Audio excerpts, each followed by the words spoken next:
Olá, pessoal! Vamos começar mais uma aula e continuaremos falando sobre tamanho de amostra.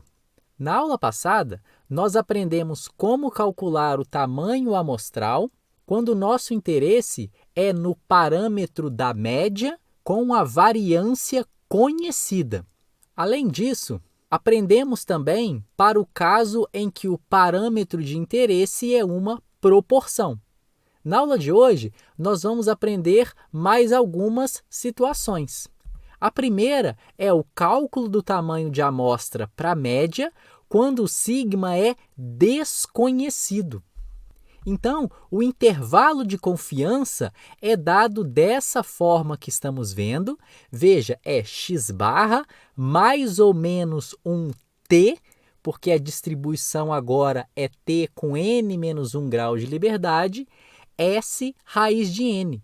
Então, esse S aqui é o desvio padrão amostral, porque eu não conheço o desvio padrão populacional.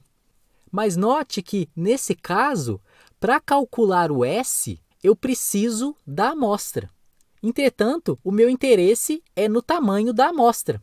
Ou seja, não é possível calcular o tamanho da amostra em uma situação como essa, a não ser que a gente estime esse S ao quadrado através de uma amostra piloto e, a partir desse valor encontrado através de uma outra amostra, fazer a imputação desse valor. Uma outra alternativa, que é a que aprenderemos na aula de hoje, é utilizando a regra empírica da amplitude. E o que seria isso? Aqui nós temos uma distribuição normal e já sabemos que a probabilidade de z estar entre menos 2 e 2 é de 95%. Isso quando temos uma normal padrão. E uma normal qualquer, essa probabilidade de 95% se dá quando x está entre μ menos 2 sigma e μ mais 2 sigma. Lembrando que o ponto central é o próprio μ. Ou seja, 95% ocorre em um comprimento de 4 sigma, que é o μ menos 2 sigma até o μ mais 2 sigma. Então, é essa a amplitude que iremos considerar. E sabemos que 95% dos dados estarão entre esses dois intervalos. Então, por que não considerar o x1, nesse caso entre parênteses, que é a menor observação, como um extremo, e o xn, que é a maior observação da minha amostra, como um outro extremo, e igualar essa diferença aos 4 sigma. Ou seja, eu sou capaz de estimar um valor de sigma utilizando a amplitude dos meus dados, diferente do caso que tínhamos inicialmente, que o cálculo do S necessitava de uma amostra completa. Então, a regra da amplitude é exatamente essa. Eu utilizo o mínimo e o máximo e divido por 4, e essa é a minha estimativa do desvio padrão. Vamos ver um exemplo que vai ficar um pouco mais claro. Deseja-se estimar o custo mensal com a educação dos filhos, e para isso devemos quantificar o tamanho da amostra para fazer este estudo. Quantas famílias devem ser selecionadas para que a média amostral, x barra, esteja a menos de R$ 30 da média populacional com 90% de confiança? Essa pergunta transformada em uma probabilidade é essa: probabilidade do módulo de x barra menos μ ser menor ou igual a 30. E essa quantidade deve ser igual a 90%.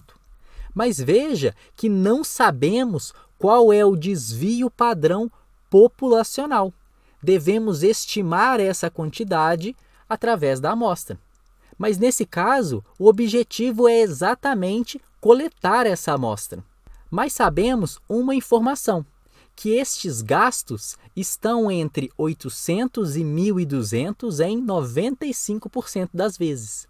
Então, nessa observação é que é dada a amplitude dos meus dados. Então, utilizaremos essa informação para estimar o desvio padrão nesse caso. Então, voltando à nossa figura, sabemos que em 95% das situações, os dados estão entre μ menos 2σ e μ mais 2σ. E essa amplitude para o exemplo é 1.200 menos 800. Ou seja, temos que 4σ é igual a 400, consequentemente, σ é igual a 100. Então, essa é uma estimativa do meu σ, mas eu ainda não respondi a pergunta sobre o tamanho amostral. E é isso que faremos agora.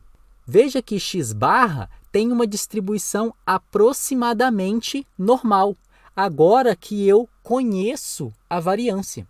Padronizando, então, essa probabilidade, temos do lado direito uma normal padrão e essa quantidade é igual a 90%, porque o enunciado pediu essa confiança. Olhando na tabela normal, 90% de confiança significa que estes extremos são o menos 1,64 e o 1,64. Agora basta isolar o n. E fazemos isso em um dos lados. Pegando o lado esquerdo, fica menos 30 dividido por 100 sob raiz de n igual a menos 1,64. Isolando o n, temos aproximadamente 31. Então, em resumo, o meu objetivo era obter o tamanho da amostra, mas nesse caso o desvio padrão era desconhecido e eu não conseguia obter essa informação através de uma amostra completa utilizando o S². Por isso, utilizamos uma outra alternativa, que é essa regra da amplitude. E agora vamos considerar o tamanho da amostra quando o nosso interesse está no parâmetro populacional da variância. E esse é o caso mais complexo que a gente vai ver.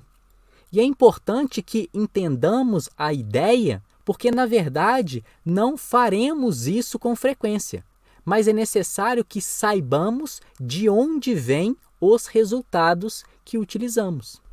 Então, o intervalo de confiança para a variância é dado dessa forma que estamos vendo na esquerda, e note que ele não é simétrico, como no caso da média populacional e da proporção. Ou seja, não podemos utilizar a abordagem que vimos na aula passada através do erro máximo, porque nesse caso assumíamos um ponto central e o intervalo era simétrico em torno desse valor. Então, uma nova abordagem é utilizar a amplitude. Ou seja, ao invés de eu fixar o erro máximo e calcular o valor de n, eu vou fixar uma amplitude e obter esse valor de interesse. E como que isso é feito? Eu defino um valor aceitável para a amplitude, tal que esse comprimento seja uma proporção da minha variância. Então, esse parâmetro ρ que estamos vendo, ele faz exatamente essa proporção. Se ele for igual a 0,5, por exemplo, eu quero que a amplitude tenha um comprimento igual a metade do valor da variância. Então, o que eu espero aqui é que o ρ esteja entre 0 e 1, ou seja, a diferença entre o limite superior e o limite inferior deve ser menor ou igual a um ρ vezes a variância observada. E simplificando esses termos, chegamos nessa quantidade.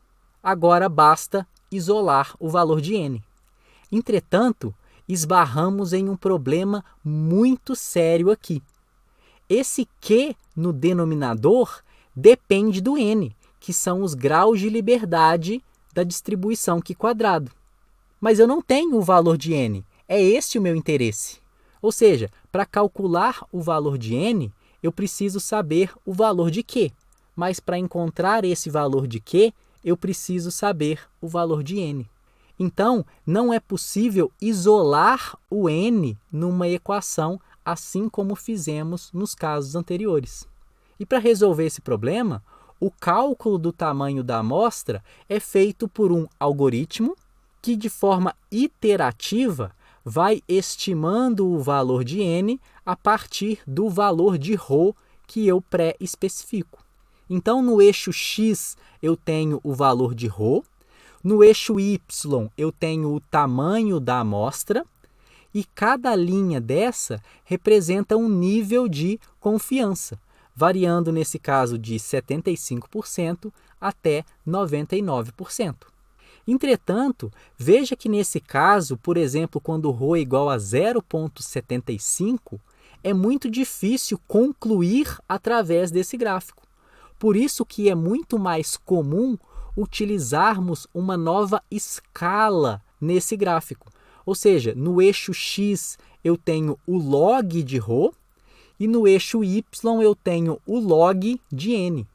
Consequentemente, essas curvas ficam muito mais simples de enxergar para todos os valores.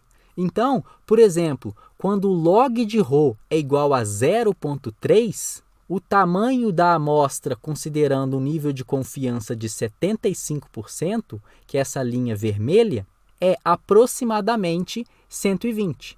E se eu aumentar o nível de confiança, o tamanho da minha amostra também aumenta. Então, essa é a forma de obter o tamanho da amostra para esse caso em específico.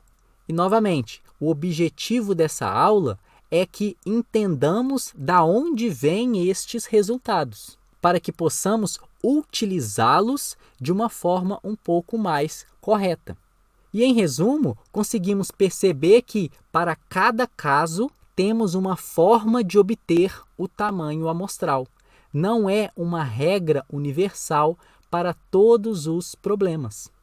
E terminamos aqui mais uma aula em que aprendemos a calcular o tamanho amostral em outras duas novas situações.